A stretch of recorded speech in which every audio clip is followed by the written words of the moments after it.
اور پھر یہ بھی توقع دیتے ہیں کہ ایک دفعہ جنازہ اگر ہو گیا تو دوسری دفعہ اس میت کا جنازہ نہیں پڑھا جا سکتا، یا یہ کہتے ہیں کہ جس نے ایک مرتبہ پڑھ لیا وہ تو نہیں پڑھ سکتا، دوسرے پڑھ سکتے ہیں جن لوگوں نے پہلے نہیں پڑھی۔ تو میرے بھائیوں، یہ دونوں باتیں غلط ہیں، دھوکہ ہیں۔ امام ابو حنیفہ کی سیرت میں دیکھ لیں، 1 2 3 4 5 نہیں، کئی مرتبہ ان کی نماز جنازہ پڑھائی گئی۔ کیا جن لوگوں نے دوبارہ نماز پڑھی یا ان لوگوں نے پہلے نہیں پڑھی تھی؟ مسجد کے اندر جھاڑو دینے والی وہ عورت یا مرد جو خادم تھا مسجد کا، نبی کریم صلی اللہ علیہ وسلم نے پوچھا وہ کدھر ہے؟ صحابہ نے کہا کہ ہم نے اس کو دفن کر دیا ہے۔ نبی کریم نے فرمایا دلونی علی قبرہا، مجھے اس کی قبر بتاؤ۔ نبی کریم صلی اللہ علیہ وسلم اس کی قبر پر گئے، صحابہ ساتھ گئے۔ حدیث میں آتا اسی طرح ہی آپ نے نماز جنازہ اس کی پڑھائی، جیسے نماز جنازہ پہ صفے باندھ کر نماز پڑھائی جاتی ہے۔ آپ بتائیں کہ جب نبی کریم صلی اللہ علیہ وسلم نے جا کر دوبارہ نماز جنازہ اس کی پڑھائی، کیا پہلے لوگوں میں سے کوئی نہیں تھا اس کی نماز جنازہ دوبارہ پڑھنے والا؟ پھر یہ کہتے ہیں کہ جس کی پہلے نماز ہو گئی ہو دوبارہ نماز جنازہ اس کی نہیں پڑھی جا سکتی، تو کیا صحابہ نے اس کو بغیر جنازہ پڑھے کے دفن کیا تھا؟ جنازہ پڑھ کر ہی دفن کیا تھا نا۔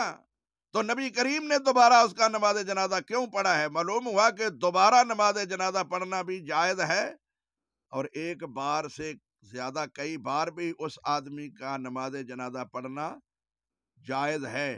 نبی کریم صلی اللہ علیہ وسلم کی احادیث سے، عمل سے یہ ثابت ہو رہا ہے۔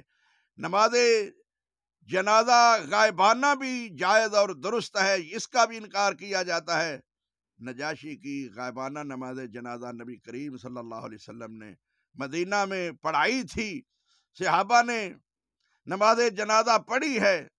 یہ جو کہا جاتا ہے کہ اس کی میت سامنے لائی گئی تھی یا میت کا سامنے ہونا ضروری ہے، یہ بھی بات بالکل غلط ہے۔ نہ نجاشی کی میت سامنے لانے کی کوئی کسی حدیث میں تفصیل ہے، اور نہ ہی نبی کریم کا ایسا کوئی فرمان ہے، اور نہ ہی ایسا کوئی مسئلہ ہے کہ میت کا سامنے ہونا ضروری ہے۔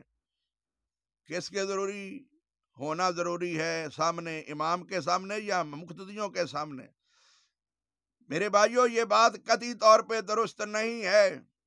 آج ہر مسلک، ہر مذہب، ہر جماعت، ہر ملک میں لاکھوں کروڑوں کی تعداد میں غائبانہ نماز جنازہ ایک دوسرے کے پڑھ رہے ہیں، اور بار بار پڑھ رہے ہیں، ہر ملک میں پڑھ رہے ہیں۔ اگر یہ بات ہوتی کہ ایک سے دوسری بار نماز جنازہ نہیں ہوتی تو ہر ملک میں اس کی نماز جنازہ نہ ہوتی۔ ہر ملک میں، ہر شہر میں، بستی بستی میں غائبانہ نماز جنازہ پڑھائے جاتے ہیں۔ اب لوگوں نے ان کے اس مسلک کو ٹھکرا دیا ہے، یہ جھوٹا ہے، یہ دھوکہ دیتے ہیں، میت کے ساتھ فراڈ کرتے ہیں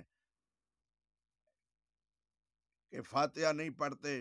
نماز جنازہ میں فاتحہ پڑھنی فرض ہے، امام کے لیے بھی، مقتدیوں کے لیے بھی۔ جو نماز جنازہ میں فاتحہ نہیں پڑھتا وہ سمجھے کہ اس کے مرنے والے کی نماز جنازہ نہیں ہے۔ یہ حدیث عام ہے، لا صلاۃ لمن لم یقرأ بفاتحۃ الکتاب، اس آدمی کی نماز نہیں جس نے نماز میں فاتحہ نہ پڑھی۔ وہ نماز جنازہ ہو، جمعہ ہو، عید ہو، نفل ہو، فرض ہو، وتر ہو، جس پہ لفظ صلاۃ نماز آئے گا وہ فاتحہ کے بغیر نہیں ہوگی۔